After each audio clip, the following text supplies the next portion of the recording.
Hello everyone, welcome everybody. आपको बहुत बहुत स्वागत करता हूँ हमारी यूट्यूब चैनल पर। इस वीडियो में हम आज बात करेंगे आरएफसीएल को लेकर एक इम्पोर्टेंट जानकारी उसके रिक्वायरमेंट बारे में।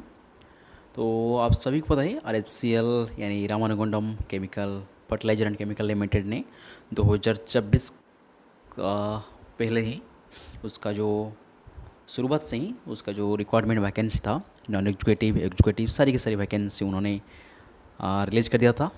उसका जो ITI holder non executive and उसका वर्कर लेवल 3 और 6 जो नॉन एग्जीक्यूटिव वैकेंसी था उसको भी उन्होंने रिलीज़ कर दिया था। उसको लेकर एक इम्पोर्टेंट कुछ बात मैंने आपके साथ शेयर करना है। तो चलिए वीडियो स्टार्ट करता हूँ। फर्स्ट ऑफ ऑल यहाँ पे कैरियर सेक्शन में आप देख सकते हो उसका जो भी रिक्वायरमेंट था 2026 के लिए उन्होंने सारी के सारी रिक्वायरमेंट आउट कर दिया है। और आईटीआई होल्डर और डिप्लोमा और बीएससी का एग्ज़ाम भी कंप्लीट हो चुका है। स्पेसिकली हम बात करेंगे यहाँ पे उसका जो non executive requirement ITI and diploma holder के लिए। First of all ITI holder की बात करें तो यहाँ पे देख लीजिए उसका जो एग्ज़ाम कंडक्ट हुआ था, देख सकते हो 7 अप्रैल को उसका एग्ज़ाम कंडक्ट हुआ था। उसके बाद उसका स्किल टेस्ट अभी होना बाकी है। तो मान के चलिए उसका जो भी एग्ज़ाम हुआ था 7 अप्रैल से लगभग 1 महीने के बाद उसका रिजल्ट देखने को मिलेगा। तो उसका जो भी रिजल्ट आने बाकी है उसका लगभग रिटन एग्ज़ाम बाद सीबीटी का 1 महीने के बाद ही आ जाएगा। लगभग 20 दिन हो चुका है और 10-12 दिन के बाद आपको आईटीआई का रिजल्ट देखने को मिल जाएगा। ठीक है, उसके बाद उसका स्किल टेस्ट डेट भी आ जाएंगे, उसके बाद आपका स्किल टेस्ट हो जाएगा। देन बात करिए तो नॉन एग्जीक्यूटिव वर्कर 3 और 6 की, तो यहाँ पे आप देख सकते हो उसका जो अभी आंसर की ऑब्जेक्शन राइज के लिए उन्होंने लिंक दे दिया है।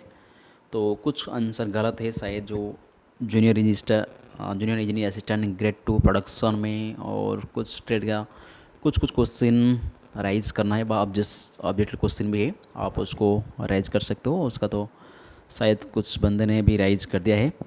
उसका जो एग्ज़ाम कंडक्ट हुआ था 21 अप्रैल को एग्ज़ाम कंडक्ट हुआ था। तो अभी उसका रिजल्ट कब तक आ सकता है ना, उसको वही मान के चले जो अभी उसका सीबीटी कंडक्ट हुआ था उसका उनसे 1 महीने, वहाँ से आप 1 महीने काउंट कर लीजिए। आफ्टर 1 मंथ के बाद आपको उनका रिजल्ट देखने मिलेगा। और एक बात, यहाँ पे कोई भी स्किल टेस्ट नहीं होने वाली है। आईटीआई के लिए स्किल टेस्ट था, लेकिन यहाँ पे डिप्लोमा और बीएससी के लिए कोई भी स्किल टेस्ट नहीं। और भी सारी पोस्ट था हमें, इंस्ट्रूमेंटेशन इलेक्ट्रिकल ऑफिस असिस्टेंट सारी की सारी भी पोस्ट यहाँ पे भी था। और एक बात, बहुत सारे कैंडिडेट के मन में होते क्या उसका फाइनल लिस्ट आएगा ना, कुछ वेटिंग लिस्ट भी आ सकता है। देखिए पिछले इसके बात करिए तो पिछले साल उसका कोई भी वेटिंग लिस्ट नहीं आया था, लेकिन आपको पता है आरएफसीएल एनएफएल के ही पार्ट है। तो एनएफएल में ज़रूर वेटिंग पैनल में होता है। उसका जितनी वैकेंसी है उतने कैंडिडेट को उन्होंने सेलेक्ट कर लेते हैं। उसके बाद एक लगभग 10-12 जितने वैकेंसी उसके आधे वैकेंसी उन्होंने पैनल लिस्ट व वेटिंग लिस्ट कैंडिडेट को बुलाते हैं, रखते हैं। 1 साल के लिए उनका जो वेटिंग लिस्ट पैनल रहता है, उसके बाद उन्होंने उसको डिलीट कर देते हैं। ठीक है, तो मान के चलिए यहाँ पे आपका जो सीबीटी हुआ था 21 अप्रैल को, उनसे 1 महीने तक लगभग आपको रिजल्ट मई महीने एंड तक आपको शायद रिजल्ट देखने को मिलेगा। वहाँ पे आपका लगभग जून के मिड या जून के लास्ट तक आपको जॉइनिंग देखने को मिल जाएंगे यहाँ पे। और मे बी इस साल उनका जो रिक्वायरमेंट का नॉन एग्जीक्यूटिव वर्कर लेवल 3 और 6 का यहाँ पे सिलेक्टेड लिस्ट के साथ साथ आपको वेटिंग लिस्ट को भी देखने को मिल जाएगा। शायद यहाँ इस बार उन्होंने सिलेक्टेड लिस्ट के साथ कुछ कैंडिडेट को ज़रूर पैनल में रखेंगे, क्योंकि जो भी बंदा बीच में छोड़ कर चला जाएंगे उसके बदले में उन्होंने पैनल से कैंडिडेट बुला सकते हैं। ठीक है, तो मैन उसके बाद सबसे ज़रूरी बात क्या कटअप रहने वाली है इस बार। देखिए आपको सभी को पता है पोस्ट काफ़ी कम है, कुछ पोस्ट में 1-2 ही पोस्ट है, और मैक्स ज़्यादातर 1-2 पोस्ट कैटेगरी में 8-10 पोस्ट ही है। तो एग्जैक्ट कटअप कहना तो ज़रूर मुश्किल है, क्योंकि किसी को भी नहीं पता ऑल इंडिया लेवल का वैकेंसी है, पीएसयू का वैकेंसी है। तो कैंडिडेट भी अच्छा कैसे कैंडिडेट ने अप्लाई किया था, कंपटीशन भी अच्छा कैसे देखने को यहाँ पे आपको मिल सकता है। और सबसे बड़ी बात है कि उसका जो क्वेश्चन का लेवल को भी अच्छा था इस बार, पिछले साल से कंपेयर करें तो इस बार क्वेश्चन भी थोड़ा अच्छा लेवल का था। तो एग्जैक्ट कटअप तो कहना मुश्किल है। और सबसे बड़ी बात उसका जो आंसर की उन्होंने जो ऑब्जेक्शन राइज के लिए जो आंसर की उन्होंने दिया है, उसमें थोड़ी आप गड़बड़ हो सकते थे, कन्फ्यूजन हो सकते थे, आप क्या चूज करते थे और आंसर में क्या दिखा रहे, उसको भी आप अच्छा से यहाँ पे बैलेंस करना थोड़ा मुश्किल है। तो एग्जैक्ट कटअप तो कहना मुश्किल है।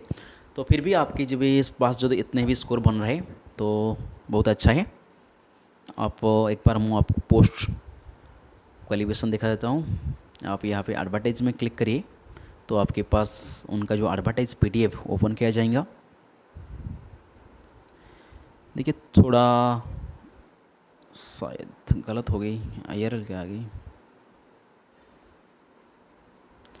डाउनलोड अगेन लेते हैं। हाँ, शायद मेरा स्टोरेज में आर का था, जो आई का था वो इसलिए आ गई। यहाँ पे देख सकते हो आपने जो उसका पोस्ट था वैकेंसी, आपके स्क्रीन में मैं उसको शो कर देता हूँ। पहला जो वैकेंसी था जूनियर इंजीनियरिंग W3 के लिए टोटल 11 वैकेंसी। यहाँ पे आपको भी क्वेश्चन लेवल अच्छा था, तो लगभग आप मान के चलिए आपकी 100 से 110 के बीच में है, तो अच्छा स्कोर माना जाएगा उसको। आपको सिलेक्शन फाइनल मेरिट में नाम आने का चांस जरूर रहेगा। तो 100 से 120 के ऑन रिजर्व के लिए। बाकी एससी में थोड़ा, इसमें तो वैकेंसी एक ही है शायद, और ओबीसी में 2 वैकेंसी, तो लगभग वो कट ऑफ उसी का आसपास ही रहेगा, बेसी डिफर नहीं करेंगे यहाँ पे, वेरिएशन आपको नहीं देखने को मिलेगा। 100 से 110 के बीच में रह रहा है जूनियर इंजीनियरिंग प्रोडक्शन में, तो अच्छा है। उससे ऊपर तो बहुत अच्छा है, सिलेक्शन होने का चांस आपका ज़्यादा है, तो सिलेक्शन हो सकता है। ठीक है। उसके बाद जूनियर इंजीनियरिंग असिस्टेंट वर्कर 6 के लिए यहाँ पे भी देखिए एक्सपीरियंस पोस्ट है, तो वहाँ पे भी आपको ज़्यादा कट ऑफ नहीं जाने वाली, 100 के आसपास ही रहने वाले, तो आपका स्कोर 100 के आसपास रह रहा है तो आपका अच्छा मार्क है। ठीक है। उसके बाद जूनियर इंजीनियरिंग असिस्टेंट मैकेनिकल के लिए यहाँ पे भी 3 वैकेंसी है सिर्फ, तो यहाँ पे थोड़ा ज़्यादा वैकेंसी देखने को मिलेगा। लगभग 120 मान के चलिए, आपके पास जो 120 के आसपास मार्क है, प्लस माइनस कर दीजिए, तो अच्छा स्कोर है, आपका सिलेक्शन होने का चांस यहाँ पे रहता है। उसके बाद जूनियर इंजीनियर असिस्टेंट इलेक्ट्रिकल भी सिर्फ एक वैकेंसी है, वो भी एससी का है, तो यहाँ पे तो ऑब्वियसली कट ऑफ हाई जाने वाली है। 130 तक यहाँ पे वैकेंसी सॉरी कट ऑफ जाने वाली है, तो 130 के आसपास इलेक्ट्रिकल से रहने वाली है। सर ये वर्कर लेवल 6 के लिए यहाँ पे एक्सपीरियंस तो लगभग थोड़ा कम हो सकते हैं, 120 से 130 तक रहने वाली है। और इंस्ट्रूमेंटेशन के लिए 4 वैकेंसी है, यहाँ पे भी लगभग वही चारों की चारी ऑन रिजर्व पोस्ट है, तो 120 के प्लस माइनस आपको देखने को मिलेगा। ठीक है। उसके बाद junior engineer assistant instrumentation worker level 6 का, जो कि एक्सपीरियंस पोस्ट होता है, यहाँ पे भी आपको लगभग 115 के आसपास प्लस माइनस कर दीजिए, 115 के आसपास मार्क कट ऑफ जाने वाली है। उसके बाद केमिकल लैब के लिए 2 पोस्ट थे, तो यहाँ पे भी आपको अच्छा कैसे कंपटीशन देखने को मिलेंगे। 120 से लेकर 130 के बीच रहने वाली है कम मार्क बा कट ऑफ, तो इसी हिसाब से आप देख लीजिए, आप जो भी बंदा केमिकल लैब के लिए अप्लाई किया हो, तो आप इस हिसाब से 120 से 30 से मार्क आ रहे हैं, तो अच्छा मार्क है, सिलेक्शन होने का चांस ज़रूर है।